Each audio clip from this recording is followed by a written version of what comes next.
पावन ब्रह्मांड नायक राजाधिराज, जो अपने चरण धूलि से तीर्थों को भी पावन करने वाले हैं, परम आराध्य देव के पावन जुगल चरणों में कोटि कोटि नमन एवं उनके मस्तिष्क स्वरूप ब्रह्मलीन सद्गुरु महर्षि संत सेवी परमहंस जी महाराज के पावन जुगल चरणों में कोटि कोटि नमन एवं उनके हृदय स्वरूप ब्रह्मलीन सद्गुरु महर्षि शाही स्वामी जी महाराज के पावन जुगल चरणों में कोटि कोटि नमन।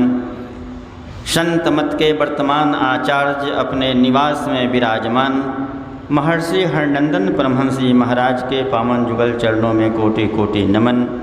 मंच पर विराजमान सिद्धपीठ कुप्पा घाट एवं देवनगरी हरिद्वार से पधारे अंतर्राष्ट्रीय संत डॉक्टर स्वामी विवेकानंद जी महाराज के पावन जुगल चरणों में कोटि कोटि नमन।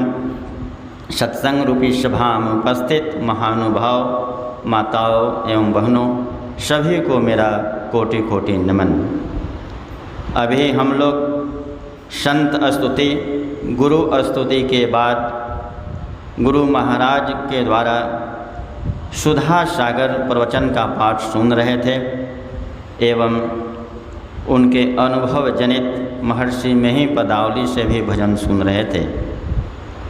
रामचरितमानस सार सटिक सप्तम सोपान से गरुड़ जी और काकभुसुंडी जी का संवाद हम लोग श्रवण कर रहे थे। उसमें काकभुसुंडी जी बता रहे हैं कि चाहे आप जो भी कर्म करें, जो भी परिश्रम करें, लेकिन बिना राम की कृपा पाए हुए यह जीवन सुधर नहीं सकता है। प्रश्न उठता है कि कौन राम की पूजा करें।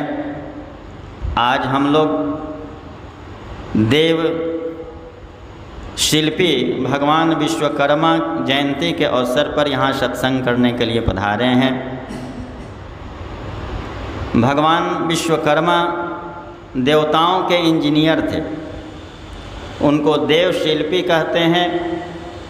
जो जो जिस रूप में उनको मानते हैं वे उसी रूप में इंजीनियर के रूप में नक्शा बनाते थे। भवन निर्माण हो, आज हर क्षेत्र में चाहे फैक्ट्री हो, छोटा मोटा गाड़ी हो, लकड़ी का व्यवसाय हो, स्वर्ण का व्यवसाय हो, आज हर जगह पूरा भारत विश्वकर्मा भगवान की जयंती मना रहे हैं।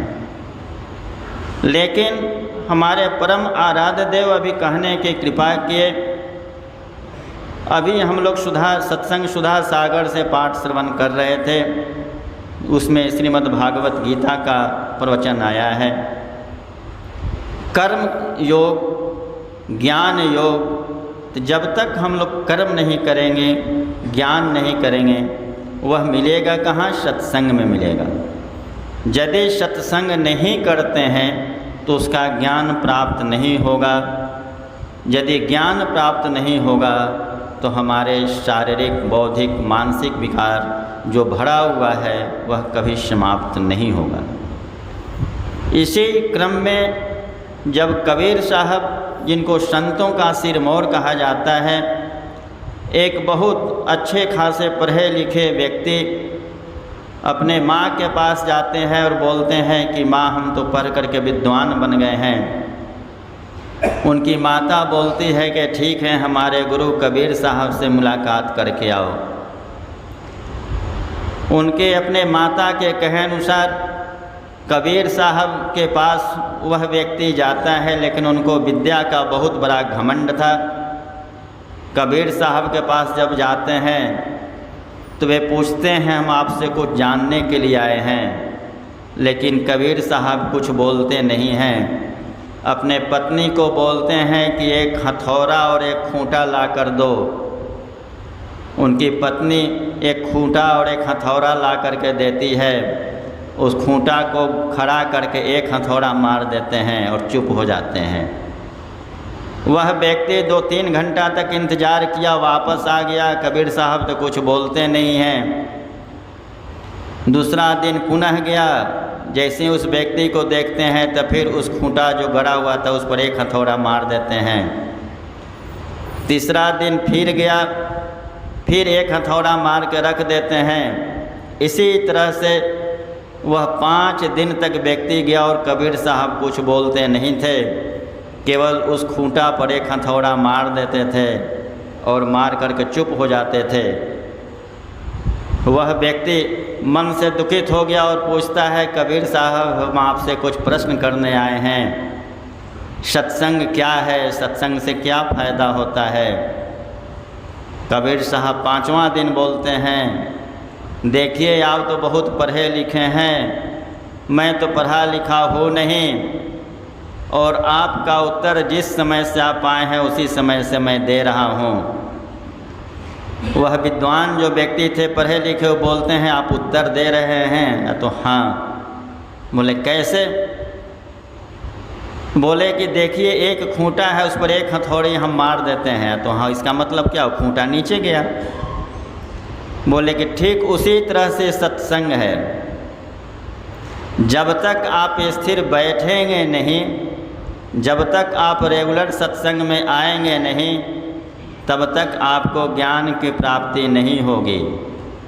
तो जिस तरह से खूंटा पर एक हथौड़ी मार दिए और वह खूंटा नीचे की ओर गया, यानी खूंटा स्थिर हो गया, उसी तरह से जो हमेशा ध्यान करता है, हमेशा सत्संग करता है, उसको मोक्ष की प्राप्ति होती है। और यही आपके प्रश्न का उत्तर था। यही बात हमारे परम आराध्य देव भी कहने की कृपा किए हैं, सत्संग नित्य और ध्यान नित्य रहिए करत संग लग्न हो। यदि रेगुलर नहीं करते हैं सत्संग और ध्यान, तो मोक्ष की प्राप्ति तो दूर, आगे ध्यान साधना भी संभव नहीं हो सकता है। इसी का वर्णन रामचरितमानस में भी काकभूषुंडी जी का महाराज करते हैं और उसको सुना रहे हैं। लेकिन हम लोग बोलते हैं ध्यान तो होता नहीं है। ध्यान होगा कैसे? इसलिए कि हम अपने दिल रूपी आंगन को कभी साफ किया नहीं है। यदि भगवान को बसाना है तो अपने दिल रूपी आंगन में झाड़ू लगाना होगा। जब तक हम अपने दिल रूपी आंगन में, मन रूपी आंगन में झाड़ू नहीं लगाएंगे, साफ नहीं रखेंगे, तो अनाचार दुराचार होते रहेगा और हम जीवन में कभी आगे नहीं बढ़ सकते हैं। हमने आंगन नहीं बहारा, हमने आंगन नहीं बहारा, कैसे आएंगे भगवान, कैसे आएंगे भगवान। हमने आंगन नहीं बहारा, हमने आंगन नहीं बहारा, कैसे आएंगे भगवान, कैसे आएंगे भगवान। चंचल मन को नहीं संभाला, चंचल मन को नहीं संभाला, कैसे आएंगे भगवान, कैसे आएंगे हमने आंगन नहीं बहारा, हमने आंगन नहीं बहारा, कैसे आएंगे भगवान, कैसे आएंगे भगवान। चंचल मन को नहीं संभारा, चंचल मन को नहीं संभारा, कैसे आएंगे भगवान, कैसे आएंगे भगवान। हर कोने कलमस कसाए के लगे हुए हैं ढेरे, हर कोने कलमस कसाए के लगे हुए हैं ढेरे। नहीं ज्ञान के किरण कहीं भी, हर कोठरे अंधेरे। नहीं ज्ञान के किरण कहीं भी, हर कोठरे अंधेरे।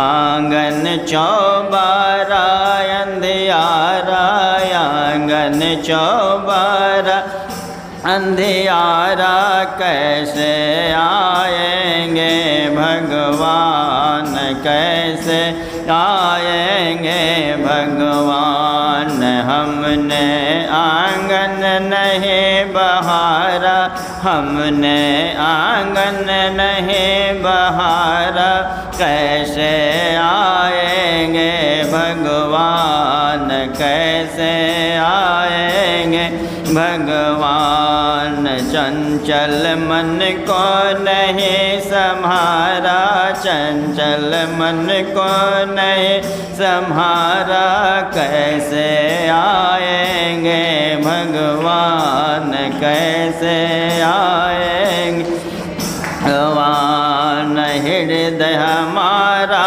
पिघल न पाया, जो देखा दुखियारा। हृदय हमारा पिघल न पाया, जो देखा दुखियारा। इसे पंथ को लेने हमसे पाया नहीं सहारा, इसे पंथ को लेने हमसे पाया नहीं सहारा।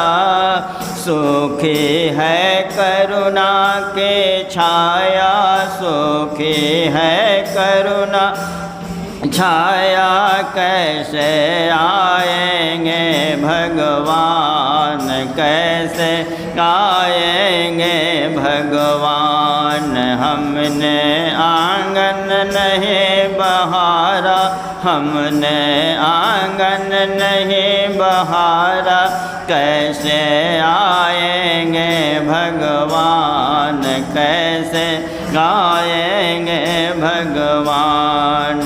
अंतर के पट खोल देख लो, ईश्वर पास मिलेंगे। अंतर के पट खोल देख लो, ईश्वर पास मिलेंगे। हर प्राणी में ही परमेश्वर काया भास मिलेगा। हर प्राणी में ही परमेश्वर काया भास मिलेगा।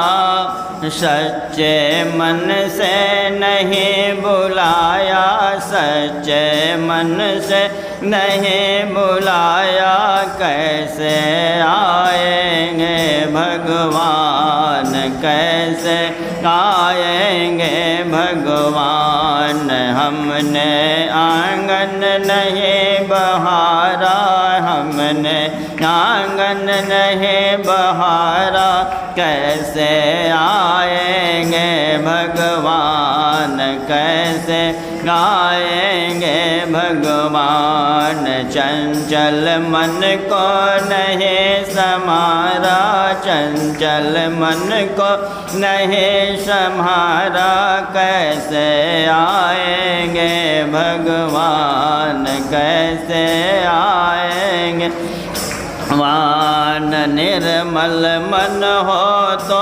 परमेश्वर माँ सवरे घर आए। निर्मल मन हो तो परमेश्वर माँ सवरे घर आए। श्याम सूर के बाह पकड़ते साग विदुर घर खाए। श्याम सूर के बाह पकड़ते साग विदुर घर खाए।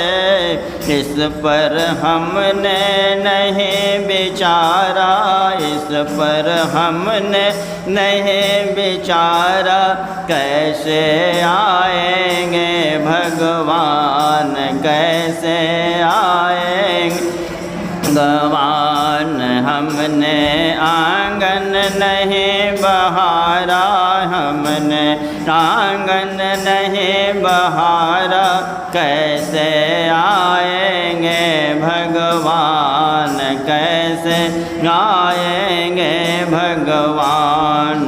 चंचल मन को नहीं संहारा, चंचल मन को नहीं संहारा, कैसे आएंगे भगवान, कैसे आएंगे भगवान।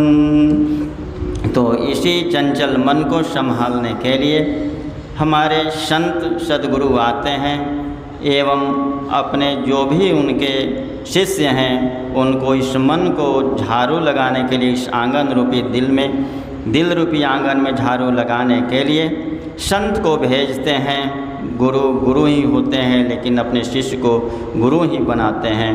इसी क्रम में हम लोगों के बीच मंच पर विराजमान स्वामी जी पधारे हुए हैं। उनका अमृतमयी वचन सुनते हैं तभी हम लोगों का कल्याण होगा। बोलिए प्रेम से श्री सद्गुरु महाराज।